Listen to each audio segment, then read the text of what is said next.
પાલનપુરમાં પક્ષીઓ માટે કુંડા ચકલીઘરનું વિતરણ.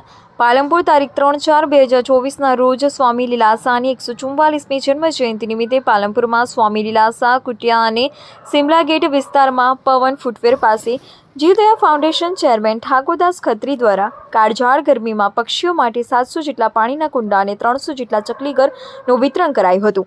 ઉનાળાની ઋતુમાં કાળઝાળ ગરમી હોવાથી આ અબોલ પક્ષીઓને પાણીના કુંડા અને માટીના ચકલીઘરની વહેંચણી કરવામાં આવી હતી.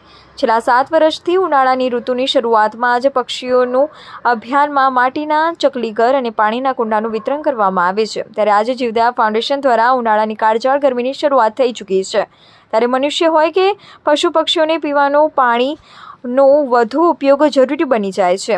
આ વર્ષ પાલનપુર સિમલા ગેટ વિસ્તારમાં પવન ફૂટવેરમાં પણ દરેક નાગરિક પોતાના ઘરે પક્ષીઓ માટે પાણીના કુંડા અને ચકલીઘર રાખે તે હેતુથી કાળઝાળ ગરમીમાં પણ જીવદયા પ્રેમી ઠાકોરદાસ ખત્રી ખડેપગે ઊભા રહીને ફ્રીમાં પાણીના કુંડા ચકલીઘરનું વિતરણ કરવામાં આવ્યું. આ સાથે જીવદયા પ્રેમી ઠાકોરદાસ ખત્રી, જીવદયા પ્રેમી ગૌતમભાઈ કેલા, પરાગભાઈ સ્વામી, મહેશભાઈ ઠક્કર, અશોકભાઈ પઢિયાર, દશરથલાલ મહેશ્વરી, સોનુભાઈ રેડિયમ વાળા, અભય રાણા, નાયક, અક્ષય કુમાર, કિશનભાઈ વગેરે ઉપસ્થિત રહી ઠાકોરદાસ ખત્રીનો ઉત્સાહ વધાર્યો હતો.